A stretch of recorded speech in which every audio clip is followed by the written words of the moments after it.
Le 43e Festival international du film de La Rochelle programme en ce moment même une intégrale Luchino Visconti, ce qui nous a donné envie de poser cette question simple, c'était qui, ou plutôt c'était quoi, Luchino Visconti? Voici notre réponse, subjective, en 10 petites madeleines.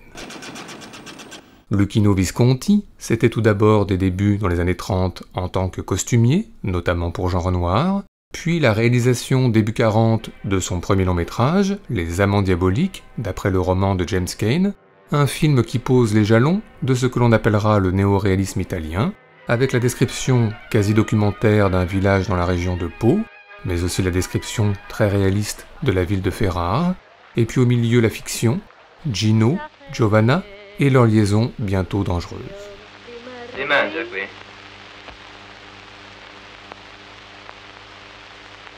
Et puis quelques années plus tard, après la guerre marquée par des années dans la résistance, Luchino Visconti réalise son deuxième film néo-réaliste, La Terre tremble, commandé par le Parti communiste italien, qui décrit le quotidien d'un port de pêche en Sicile en proie au conflit entre petits pêcheurs et grossistes, et puis toujours au milieu, la fiction, avec ses romances comme des chemins de traverse, mais aussi un goût de plus en plus prononcé pour les compositions graphiques marquantes.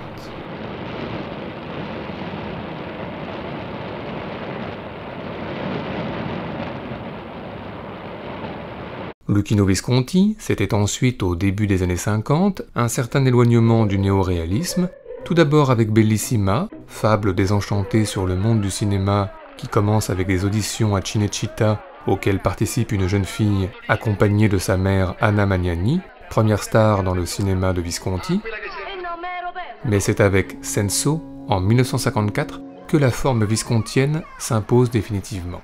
La date est celle de 1866, la période historique celle du Risorgimento, qui verra la réunification de l'Italie, du coup dans Senso des manifestations nationalistes, des soldats qui partent au front et qui en reviennent, et puis en parallèle de la grande histoire, une rencontre entre un officier prussien et une comtesse italienne vue à travers un miroir lors d'une séance d'opéra que n'oubliera pas Martin Scorsese dans Le Temps de l'innocence, et puis des chassés-croisés sur les ponts à Venise, et enfin des rencontres secrètes, ponctuées par d'étranges baisers à demi voilés.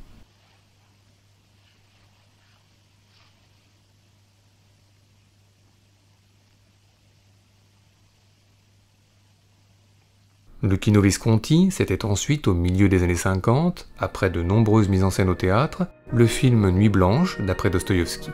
Marcello Mastroianni dans l'un de ses premiers grands rôles, la Suisse-allemande Maria Schell, une première rencontre sur un pont, et puis la ville de Livourne dans le brouillard et dans le vent, la ville de Livourne sous la pluie et sous la neige, et enfin une scène au dancing que n'oublieront pas James Gray et Joaquin Phoenix dans Two Lovers.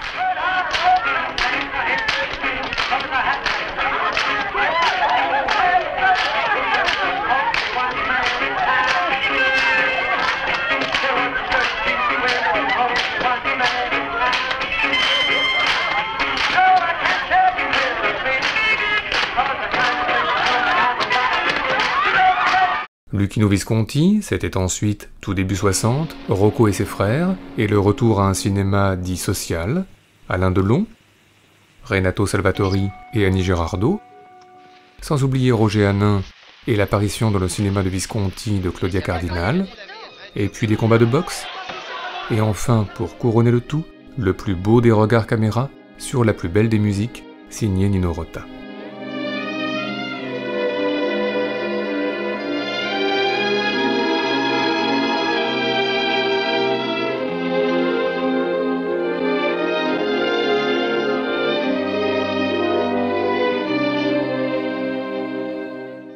Luchino Visconti, c'était ensuite en 1962 la participation au film à sketch Boca 70 pour le segment Le Travail, avec Romy Schneider, son combiné à l'oreille, puis ses deux chatons à l'oreille aussi, et enfin un travelling final, un chèque, des larmes, une bouche en gros plan, le tout sur la musique de Nino Rota encore lui.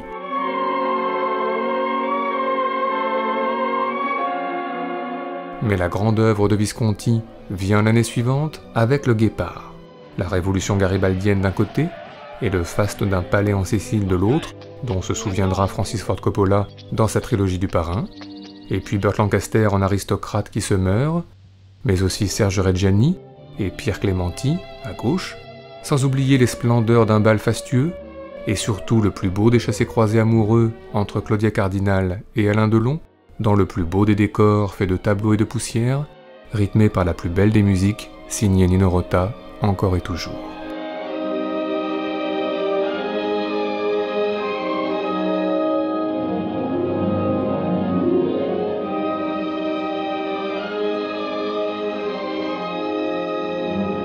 Angélica! Tu viens? Angélica! Angélica!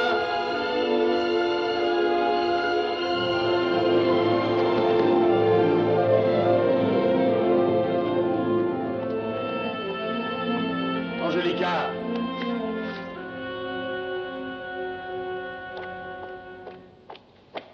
Luchino Visconti, c'était ensuite en 1965 Sandra, avec Claudia Cardinal en jeune épouse qui revient sur les lieux de son enfance et fait ressurgir les traumas familiaux. Et puis en 1967, L'étranger, d'après Camus, avec Marcello Mastroianni en Meursault et Anna Karina en Marie Cardona, film que Visconti reniera en partie, avant l'année 69 et le premier volet d'une trilogie allemande avec les damnés.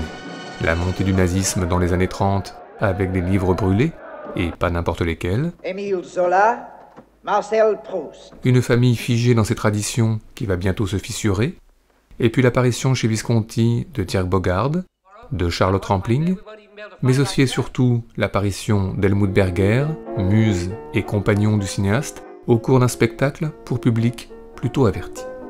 Frühling kommt, der Sperling biebt, Duft aus Blütenkelchen. Bin in einen Mann verliebt und weiß nicht in welchen. Ob Geld hat, ist mir gleich, denn mich macht die Liebe reich. Kinder, heute Abend, da such ich mir was aus. Einen Mann, einen richtigen Mann. Kinder, die Jungs, ich mal schon zum Hals heraus. Einen Mann, einen richtigen Mann. Luchino Visconti, c'était ensuite, au tournant des années 70, le projet pharaonique d'adaptation d'À la recherche du temps perdu de Marcel Proust, qui ne verra jamais le jour, mais dont on trouve de nombreuses traces dans son film suivant, Mort à Venise, adapté de Thomas Mann, avec un prologue en bateau dont se souviendra Michael Cimino dans son épilogue de La Porte du Paradis, Dirk Bogarde, en ersatz du compositeur Gustave Mahler, perdu entre passé et présent, et puis le Grand Hôtel des Bains à Venise, et la plage du Lido, une épidémie de choléra, et la place Saint-Marc qui se vide, et enfin en point d'orgue, la fascination pour un jeune adolescent entre rêve et réalité.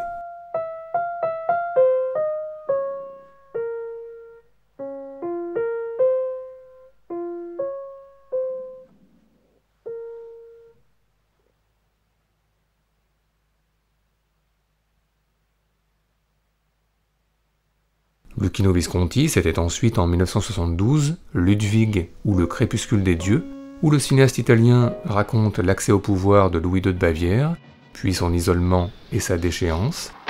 Un Louis II de Bavière, incarné par Helmut Berger, fasciné par les palais fastueux comme toujours, mais aussi par l'œuvre de Richard Wagner, ici sous les traits de Trevor Howard. Un Louis II de Bavière fasciné également par les jeunes garçons. Et enfin par sa cousine Élisabeth d'Autriche, alias Sissi impératrice, alias Romy Schneider.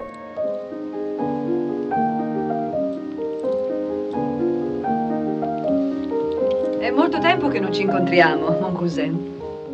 Luchino Visconti, c'était ensuite un accident cérébral qui le paralyse en partie et qui va hanter les derniers films du cinéaste, par exemple Violence et Passion, son dernier chef-d'œuvre, avec Burt Lancaster en vieil intellectuel perdu dans son appartement musée et dans ses souvenirs qui prennent les traits de Claudia Cardinal et de Dominique Sanda, et puis l'intrusion d'une famille bruyante et plutôt libérée, emmenée par Silvana Mangano et par Helmut Berger, toujours, avec en point d'orgue cette scène autour d'un disque de Mozart, difficile d'imaginer pour le couple Visconti-Berger, scène plus autobiographique.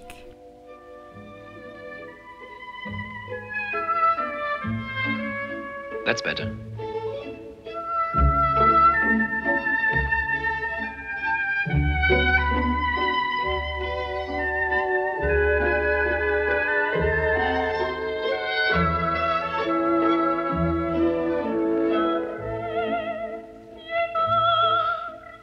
I love Mozart.